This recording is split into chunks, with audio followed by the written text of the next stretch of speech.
ರಾಜ್ಯಾಧ್ಯಕ್ಷರಾದಂತಹ Hanumantharayappa sir ಅವರು ಸಹ ಭಾಗವಹಿಸಿದ್ದಾರೆ. ಸರ್ ನಮಸ್ಕಾರ. ಹಾಗೂ ನಾಯಕರಾದಂತಹ ಲೋಕೇಶ್ ಚಂದ್ರ ಸರ್ ಅವರು ದಲಿತ ಶೋಷಿತ ರಕ್ಷಣಾ ವೇದಿಕೆಯ ಸಂಘಟನೆಯ ಮೂಲಕ ಅವರು ಸಹ ಭಾಗವಹಿಸಿದ್ದಾರೆ. ಬೌದ್ಧ ಮಹಾಸಭಾ ಸಂಘಟನೆಯ ಪದಾಧಿಕಾರಿಗಳಾದಂತಹ ಉಪಾಧ್ಯಕ್ಷರಾದಂತಹ ಲತಾ ಅವರು ಸಹ ನಮ್ಮೊಂದಿಗಿದ್ದಾರೆ. ಮಹಿಳಾ ಘಟಕದ ಅಧ್ಯಕ್ಷರಾದಂತಹ ಭಾರತಿ ಅವರು ಸಹ ನಮ್ಮ ಜೊತೆ ಇದ್ದಾರೆ. ಕರ್ನಾಟಕ ಸಂಘಟನೆಯ ರಾಜ್ಯಾಧ್ಯಕ್ಷರಾದಂತಹ ನಾಗರತ್ನ ಆದ ನಾನು ಸಹ ಈ ಒಂದು ಪತ್ರಿಕಾಗೋಷ್ಠಿಯಲ್ಲಿ ರೈತರ ಹಿತರಕ್ಷಣಾ ಸಮಿತಿ ವತಿಯಿಂದ ಈ ವರ್ಗದ ಜನರಿಗೆ ಕಂದಾಯ ಇಲಾಖೆಯಲ್ಲಿ ಆಗುತ್ತಿರುವ ತೊಂದರೆಗಳು ಮತ್ತು ಕ್ರಮಗಳ ಕುರಿತು ಸರ್ಕಾರದ ಗಮನ ಹರಿಸಬೇಕು ಅಂತೇಳಿ ನಾವು ಈ ಪತ್ರಿಕಾ ಮಾಧ್ಯಮವನ್ನು ಕರೆದಿದ್ದೀವಿ.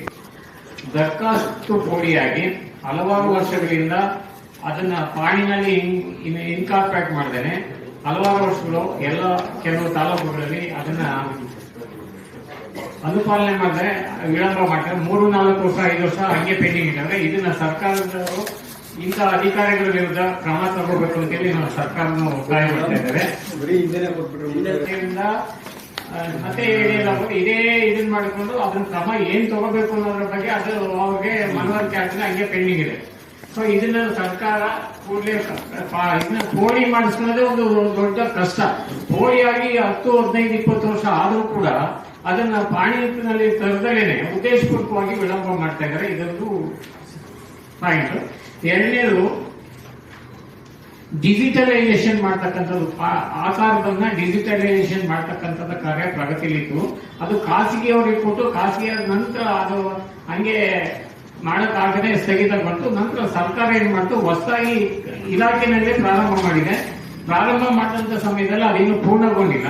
ಅಪೂರ್ಣಗೊಳ್ಳದೇ ಇರೋದ್ರಿಂದ ರೈತರು ವಿಭಾಗ ಮಾಡ್ಕೊಳ್ಳೋದಾಗಲಿ ದಾನ ಕ್ರಯ ವಗೈರೆ ಮಾಡ್ಕೊಳ್ಳೋದಕ್ಕೆ ಸಮಸ್ಯೆ ಆಗಿದೆ. ಇದನ್ನ ಕೂಡಲೇ ಸರ್ಕಾರದವರು ಇದನ್ನ ಡಿಜಿಟಲೈಸೇಷನ್ ಏನು ಆಕಾರದನ್ನ ತಿದ್ದುಪಡಿಗಳು ಮಾಡೋದನ್ನು ಕೂಡ ಮಾಡಬೇಕಾಗಿದೆ. ಮೂರನೇದಾಗಿ ಆಕಾರದಲ್ಲಿ ಆ ಮತ್ತು ಬಾ ಕರಾವಿದೆ. ಈ ಆ ಮತ್ತು ಬಾ ಕರಾವನ್ನ ವರ್ಗೀಕರಣ ಮಾಡಿದ್ರೇನೆ, ಪಾಣಿನಲ್ಲಿ ಸರಿ ಮಾಡಿದ್ರೇನೆ ಇದು ಯಾವುದೇ ಲೆವೆಲ್ ಸ್ಕೆಚ್ ಆಗಲ್ಲ. ಅದರಿಂದ ಸರ್ಕಾರ ಈ ಬಗ್ಗೆ ಅದನ್ನ ಕ್ರಮ ತಗೋಬೇಕು. ರಾಜ್ಯಾಧ್ಯಕ್ಷ, ನಮ್ಮ ದೇಶ ರೈತರನ್ನ ಒಳಗೊಂಡಂತ ದೇಶ. ನಮ್ಮ ದೇಶದ ಬೆನ್ನೆಲುಬು ರೈತರು. ಆ ರೈತರಿಗಾಗಿ ಸರ್ಕಾರ ಸಾಕಷ್ಟು ಯೋಜನೆಗಳನ್ನ, ಜಮೀನು ಮಂಜೂರು ಮಾಡತಕ್ಕಂಥ ಯೋಜನೆಗಳನ್ನ ಜನಗಳಿಗೆ ಬಹಳ ಅಚ್ಚುಕಟ್ಟಾಗಿ ಅರ್ಥ ಆಗುವ ರೀತಿಯಲ್ಲಿ, ಮೆಚ್ಚುಗೆ ಆಗುವ ರೀತಿಯಲ್ಲಿ ಪ್ರಸ್ತಾಪ ಮಾಡ್ತಾರೆ. ಕಾನೂನುಗಳನ್ನ ರಚನೆ ಮಾಡ್ತಾರೆ. ರಚನೆ ಮಾಡಿದಂತಹ ಕಾನೂನುಗಳನ್ನ ಜಾರಿಯಾಗುವುದಕ್ಕೆ ಯಾವುದೇ ಅಧಿಕಾರಿಗಳಿಗೆ ಮಾಡುವುದಕ್ಕೆ ಸರಿಯಾದ ಮಾರ್ಗಸೂಚನೆ ಕೊಡದೆ ರೈತರಿಗೆ, ನಾಗರಿಕರಿಗೆ ಸಾಕಷ್ಟು ಸಮಸ್ಯೆಗಳನ್ನು ಉಂಟು ಮಾಡ್ತಿದ್ದಾರೆ.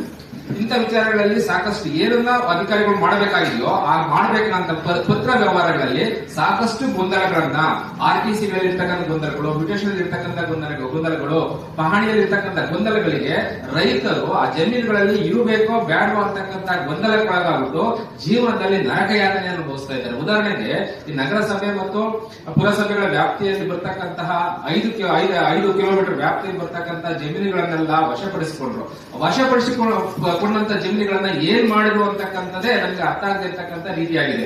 ಹೀಗೆ ಅವರು ಜಮೀನು ಮಾಡೋದಕ್ಕೂ ಅವಕಾಶ ಕೊಟ್ಟಿಲ್ಲ. ವಶ ಮಾಡಿಕೊಂಡಂತ ಜಮೀನುಗಳನ್ನ ಬೇರೆ ವ್ಯವಸ್ಥೆಗೆ ಅದನ್ನ ಅನುಕೂಲ ಮಾಡ್ತಕ್ಕಂಥ ಜಾರಿ ವ್ಯವಸ್ಥೆಯನ್ನು ಮಾಡಿಲ್ಲ. ಉದಾಹರಣೆಗೆ ವಸತಿ ಇಲ್ಲದವರಿಗೆ ಭೂಮಿಯನ್ನು ಕೊಟ್ಟು ಅಲ್ಲಿ ಮನೆಗಳನ್ನು ಮಾಡ್ತಕ್ಕಂಥ ವ್ಯವಸ್ಥೆಯನ್ನು ಸರ್ಕಾರ ಮಾಡಿಲ್ಲ. ಮತ್ತೆ ಅಲ್ಲಿ ಪಾರ್ಕ್ ಮಾಡ್ತಕ್ಕಂಥ ವ್ಯವಸ್ಥೆ, ಅಲ್ಲಿ ಸ್ವಿಮ್ಮಿಂಗ್ ಪೂಲ್ ಮಾಡ್ತಕ್ಕಂಥ ವ್ಯವಸ್ಥೆ, ನಾಗರಿಕರಿಗೆ ಏನು ಸವಲತ್ತು ಮಾಡಬೇಕು ಆ ಕೆಲಸನೂ ಮಾಡಿಲ್ಲ. ರೈತರಿಂದ 5 ಕಿಲೋಮೀಟರ್ 10 ಕಿಲೋಮೀಟರ್ ವ್ಯಾಪ್ತಿಯಲ್ಲಿ ಇರ್ತಕ್ಕಂಥ ಜಮೀನನ್ನು ವಶಪಡಿಸಿಕೊಂಡ್ಬಿಟ್ರು.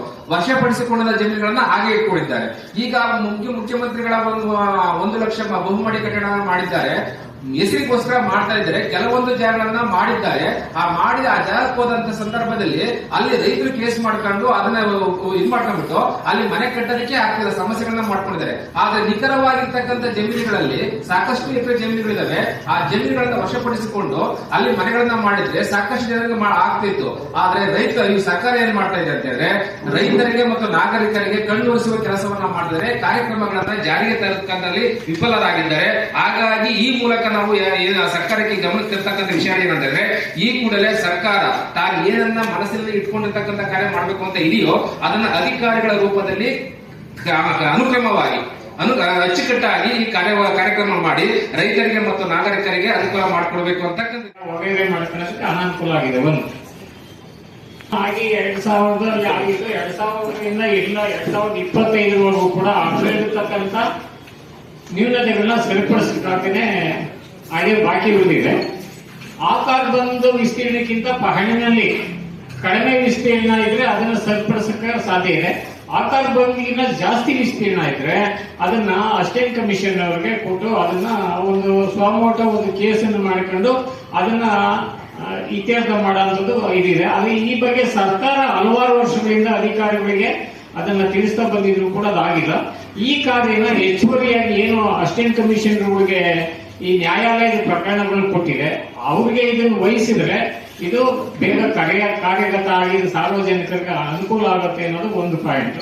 ಸಂದರ್ಭದಲ್ಲಿ ಏನ್ ಮಾಡ್ತಾರೆ ಅಂತಂದ್ರೆ ಕಡತಗಳು ಲಭ್ಯ ಇಲ್ಲ ಅಂತ ಹೇಳ್ತಾರೆ. ಕಡತಗಳು ಲಭ್ಯ ಇದ್ರೂ ಕೂಡ ಅದನ್ನ ಗಮನಿಸದೇನೆ 1 to 5 ಮಾಡಿ ಅದಕ್ಕೆ ವಿಳಂಬ ಮಾಡತಕ್ಕಂತ ಕೆಲಸಗಳನ್ನ ತಹಸೀಲ್ದಾರ್ ಲೆವೆಲ್ ಇದು ಸರ್ಕಾರದ ಗಮನಕ್ಕೂ ಬಂದಿದೆ. ಮಂತ್ರಿಗಳು ಈ ಬಗ್ಗೆ ಕೆಲವು ಮೊನ್ನೆ ಇನ್ಸ್ಟ್ರಕ್ಷನ್ ಕೊಟ್ಟಿದ್ದಾರೆ. ಒಂದು ಮಾಗಡಿ ಪ್ರಕರಣದಲ್ಲಿ ಏನಾಗಿದೆ, ಒಬ್ಬನೇ ಒಬ್ಬ ರೈತ ಆಗಿರ್ತಕ್ಕಂಥದ್ದು ಒಂದಿದು 1 to 5 ಮಾಡ್ತಾರೆ. 1 to 5 ಆದ್ಮೇಲೆ ಪೋಡಿಂಗ್ ಬರುತ್ತೆ. ಪ್ರಾರಂಭಿಕವಾಗಿ ಪೋಡಿಂಗ್ ಮಾಡ್ತಾರೆ. ನಂತರ ಒರಿಜಿನಲ್ ಫೈಲ್ ಕೇಳಿದ್ರೆ ಒರಿಜಿನಲ್ ಫೈಲ್ ಕಳಿಸ್ತಾರೆ. ಆಮೇಲೆ ಏನ್ ಮಾಡ್ತಾರೆ, ಅದು ಸ್ಥಗಿತ ಆಗುತ್ತೆ. ಹೊಸ ಸಾಫ್ಟ್ವೇರ್ ಬರುತ್ತೆ, ಸ್ಥಗಿತ ಆಗುತ್ತೆ. ನಂತರದಲ್ಲಿ ಹೊಸ ಸಾಫ್ಟ್ವೇರ್ ಅಲ್ಲಿ ಎಲ್ಲಾ ಡಾಕ್ಯುಮೆಂಟ್ಸ್ ಅಪ್ಲೋಡ್ ಮಾಡಿದಾಗ ಅದನ್ನ ಶಿರ್ಷೆದಾರ ಏನ್ ಮಾಡ್ತಾರೆ, ದಾಖಲೆಗಳು ಅನುಮಾನಾಸ್ಪದವಾಗಿದ್ದಾವೆ ಅಂತೇಳಿ ಅದನ್ನ ವಿಲೇಳ್ತಾರೆ. ಇಂಥದನ್ನ ಅಧಿಕಾರಿಗಳು ಮಾಡಿದಂತ ಕಾರಣದಲ್ಲಿ ಸರ್ಕಾರ ದೇಶಗಳು ಏನು ಪೋಡಿ ಕಾರ್ಯಕ್ರಮ ಯಶಸ್ವಿ ಆಗ್ಬೇಕಾದ್ರೆ ಇವ್ರು ಈ ತರ ಮಾಡಿದಾಗ ಅದು ಸಾರ್ವಜನಿಕರು ಮತ್ತು ಸರ್ಕಾರದಲ್ಲಿ ಬಹಳ ವರ್ಷಗಳಿಂದ ಪೋಡಿ ಮಾಡಿ 60, 70, 80 ವರ್ಷದಿಂದ ಅನುಭವದಲ್ಲಿರ್ತಕ್ಕಂಥವ್ರಿಗೆ ಅನಾನುಕೂಲ ಆಗುತ್ತೆ. ಇನ್ನೊಂದು ತಲೆಮಾರು 2 ತಲೆಮಾರು ಆದ್ರೂ ಕೂಡ ಈ ಕಾರ್ಯ ಈಡೇರದಲ್ಲಿ ಸರ್ಕಾರಕ್ಕೆ ಇದಾಗುತ್ತೆ.